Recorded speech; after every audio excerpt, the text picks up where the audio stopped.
الحمدللہ رب العالمین والصلاة والسلام علی خاتم النبیین اما بعد فاعوذ باللہ من الشیطان الرجیم بسم اللہ الرحمن الرحیم۔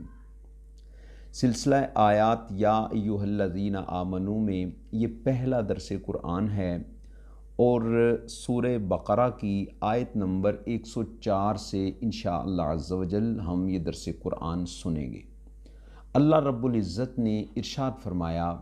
بسم اللہ الرحمن الرحیم، یا ایہا الذین آمنوا لا تقولوا راعنا وقولوا انظرنا واسمعوا وللکافرین عذاب علیم۔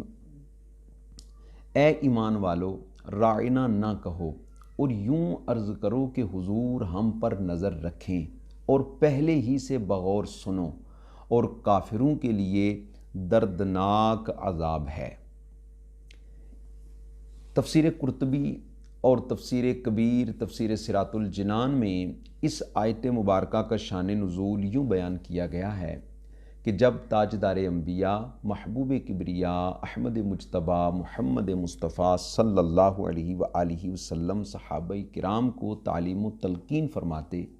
تو کبھی کبھی درمیان میں صحابہ کرام علیہم رضوان یوں عرض کرتے، راعنا یا رسول اللہ صلی اللہ علیہ وآلہ وسلم، یعنی یا رسول اللہ ہمارے حال کی رعایت فرمائیے، یعنی ہمیں کلام اقدس خوب سمجھ لینے کا موقع دیجیے۔ یہ کلمہ یہودیوں کی زبان میں بے ادبی کے معنی رکھتا تھا۔ یہودیوں نے اسی بری نیت سے یہ کلمہ استعمال کرنا شروع کر دیا۔ حضرت سعد بن معاذ رضی اللہ تعالی عنہ یہودیوں کی زبان سے واقف تھے۔ انہوں نے جب یہودیوں سے سنا نا یہ کلمہ تو آپ نے یہودیوں کو مخاطب کر کے فرمایا کہ اے دشمنان خدا، خدا کی تم پر لعنت ہو، اب اگر میں نے کسی سے یہ کلمہ سنا تو میں اس کی گردن اڑا دوں گا۔ یہودی کہنے لگے کہ آپ ہم پر غصہ کرتے ہیں، آپ کے مسلمان بھائی بھی تو یہی کلمہ استعمال کرتے ہیں۔ چنانچہ آپ رنجیدہ ہو کر نبی پاک صلی اللہ تعالیٰ علیہ وسلم کی بارگاہ میں حاضر ہوئے ہی تھے کہ اللہ تبارک و تعالیٰ نے یہ آیت مبارکہ نازل فرمائی، یا ایہا الذین آمنوا لا تقولوا راعنا، اے ایمان والو راعنا نہ کہو۔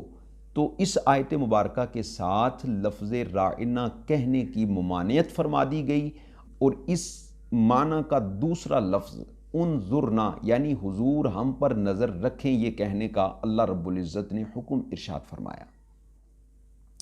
اس آیت مبارکہ سے پتہ چلا کہ انبیاء کرام علیہم الصلاۃ والتسلیمات کی جناب میں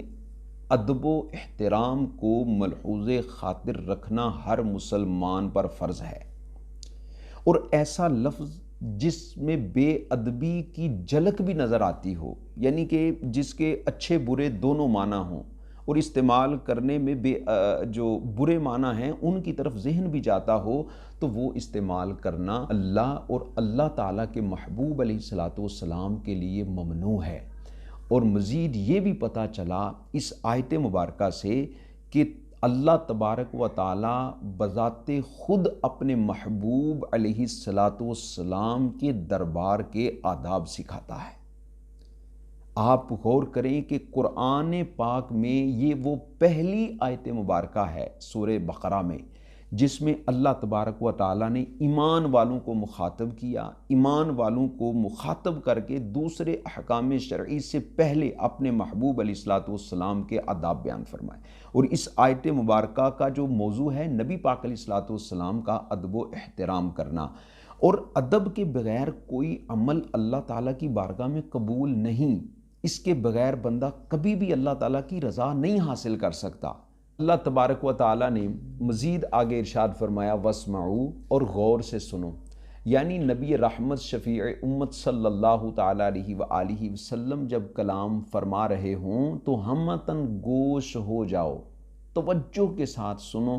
تاکہ یہ کہنے کی ضرورت ہی پیش نہ آئے کہ یا رسول اللہ صلی اللہ علیہ وسلم توجہ فرمائیں، اس لیے کہ بارگاہ مصطفیٰ صلی اللہ علیہ وآلہ وسلم کا یہی ادب ہے۔ آگے ارشاد فرمایا وَلِلْكَافِرِينَ عَذَابٌ علیم، اور کافروں کے لیے دردناک عذاب ہے۔ یعنی جو یہودی امام الانبیاء صلی اللہ تعالیٰ علیہ وآلہ وسلم کی توہین کر رہے ہیں اور بے ادبی والے الفاظ نبی پاک علیہ الصلوۃ والسلام کے لیے استعمال کر رہے ہیں، اللہ پاک ان کے لیے ارشاد فرما رہا ہے کہ ان کے لیے دردناک عذاب ہے۔ نیز اس آیت مبارکہ میں اس بات کی طرف بھی اشارہ ہے کہ انبیاء کرام علیہم الصلاۃ والتسلیمات کی جناب میں بے ادبی کفر ہے۔ اللہ تبارک و تعالی ہمیں قرآن پڑھنے، سننے، سمجھنے اور عمل کی توفیق عطا فرمائے، آمین بجاہ النبی الامین صلی اللہ تعالی علیہ وآلہ وسلم۔